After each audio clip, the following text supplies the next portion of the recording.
त्याच लोकांकडे नेमके हे गावठी रिव्हॉल्वर पिस्टल आले कुठून?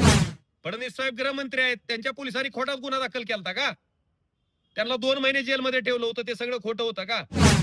आपण बघितलं असेल तुळजापूरमध्ये जो काही प्रकार त्या ठिकाणी झाला,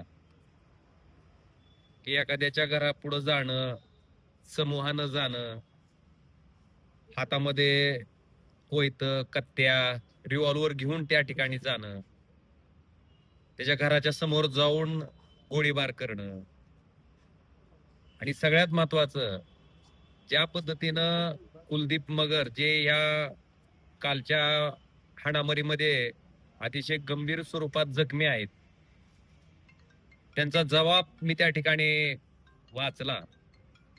त्याच्यामध्ये स्पष्टपणे सांगितलंय की तू निवडणुकीमध्ये पिटू गंगण्याच्या विरोधात काम केलंय, तर तुला उचलून नेऊन त्यांच्या समोरच तुला मारू. मला वाटतंय अशा पद्धतीची धमकी जर ह्या गुंडवृत्तीची लोक एखाद्याच्या घरात जाऊन देत असतील, तर नेमकं काय त्यांना दर्शवायचंय?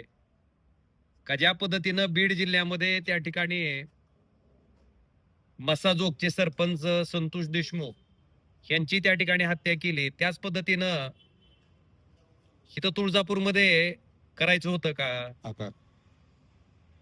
ह्याच्या बाबतीत त्यांना माझं म्हणणं आहे की ज्या पद्धतीनं आपण या गुन्हेगारी वृत्तीच्या लोकांना पाठीशी घालताय, संरक्षण करताय त्यांचं, हे योग्य आहे का? आणि तुळजापूर शहरातील नागरिकांना तरी हे मान्य आहे का? हा माझा साधा सवाल आहे. आज विरोधी पक्षाच्या उमेदवाराच्या घराच्या समोर हा प्रकार झालाय. उद्या प्रत्येकाच्या घरासमोर जर ह्याच्यावर पोलिसांनी कठोर पद्धतीची कारवाई जर नाही अवलंबली, तर हा प्रसंग उद्या तुळजापूर मधल्या प्रत्येक सामान्य माणसाच्या वाट्याला येणार आहे. आणि जे त्या ठिकाणी नाक बुरडून म्हणत होते की तुळजापूरची बदनामी, या ड्रग्सच्या 2 नंबरच्या धंद्याच्या पैशातनं आलेली जी काळी संपत्ती आहे, त्या संपत्तीच्या माध्यमातनं त्या 2 नंबरच्या पैशाचा हा उन्माद आहे. त्यामुळं ही आका संस्कृती परत आपल्या जिल्ह्यात पण आणायची आहे का? अशा वृत्तीची लोक आपल्याला जोपासायचेत का? हा साधा प्रश्न मला आता जनसामान्य लोकांना आहे. आणि शासनाने जी दखल घ्यावी, पण ज्या पद्धतीनं त्या ठिकाणी घडताना दिसतंय, त्या पद्धतीनं पोलिसांची यंत्रणा सुद्धा अशा गुन्हेगारी वृत्तीच्या लोकांना पाठीशी घालायचं काम करते. हे अतिशय दुर्दैव आहे, निषेधार्ह आहे. आणि अपेक्षा इतकीच आहे की आता ह्या वृत्तीच्या आरोपीवर कठोरातली कठोर कारवाई त्या ठिकाणी झाली पाहिजे. आणि इतकंच नाही तर ड्रग्सच्या व्यवसायामध्ये जी लोक सम्मिलित होती, त्याच लोकांकडे नेमके हे गावठी रिव्हॉल्वर पिस्टल आले कुठून? हा गोळीबार झाला कशा माध्यमातनं? ही शस्त्र त्यांना कोणी दिली? हे कुठून आणलं गेलं? या सगळ्या प्रकरणाची चौकशी त्या ठिकाणी झाली पाहिजे. आणि ह्याच्यातले जे कोणी दोषी असतील त्यांच्यावर कठोर पद्धतीची कारवाई पोलिसांनी करावी, ही अपेक्षा ह्या धाराशिव लोकसभा मतदारसंघाचा लोकप्रतिनिधी या नात्यानं माझी पोलीस प्रशासनाकडनं आहे. अवैध शस्त्राचं रॅकेट आहे का? चौकशीची आता खरं तर मला वाटतं हा प्रश्न, कारण कारण ड्रग्सच्या संदर्भात आम्ही वारंवार सांगितलं की बाबा ह्या पद्धतीचं विष इथं आणून विकलं जातंय, त्यावेळेस त्या ड्रग्सच्या अनुषंगानं हे रॅकेट उद्ध्वस्त व्हायला पाहिजे. ह्याच्यातले आरोपी त्या ठिकाणी पकडले गेले पाहिजेत. ह्याच्यात जे पोलीस वाचवायचा प्रयत्न करतायत तशा पद्धतीनं कुणाला वाचवलं नाही गेलं पाहिजे. आणि तरुण पिढीचं आयुष्य पुढचं बर्बाद नाही झालं पाहिजे.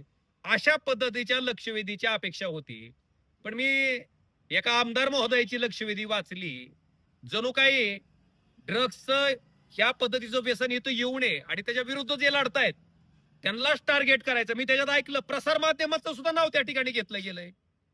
तुम्ही काय खोट्या बातम्या केलत्या का? पोलिसांनी खोटा गुन्हा दाखल केलता का फडणवीस साहेबाच्या? फडणवीस साहेब गृहमंत्री आहेत, त्यांच्या पोलिसांनी खोटा गुन्हा दाखल केलता का? त्यांना 2 महिने जेलमध्ये ठेवलं होतं, ते सगळं खोटं होतं का? आणि जे काय प्रकार घडला, जे ड्रग्सचं व्यसन या ठिकाणी आणलं गेलं आणि त्याच व्यसनाच्या माध्यमातून आज ही अवैध शस्त्र आणून त्या शस्त्राचा दाग दाखवून त्या ठिकाणी गोळीबार करायचा प्रकार जर घडत असतील, तर मला वाटतं ह्याचा विचार आता त्या ज्यांनी आपल्या आकलेचं दिवाळं निघालंय हे त्या लक्षवेधीतनं सिद्ध केलंय, त्यांना मला विचारायचंय की आता तुळजापूरची बदनामी होत नाही का? आता तुळजाभवानीचं नाव त्या ठिकाणी आपल्या ह्या वागण्यामुळं त्याची बदनामी होत नाही असं वाटत नाही का आपल्याला? मला वाटतं याचा विचार प्रत्येक लोकप्रतिनिधीनं करणं अपेक्षित आहे. आणि अशा पद्धतीची जे कोणी लोक असतील त्या लोकांना खड्यासारखं वेचून आपण बाजूला टाकणं हे आपलं पहिलं कर्तव्य असलं पाहिजे. मला वाटतं ते त्या ठिकाणी पार पाडताना दिसत नाही.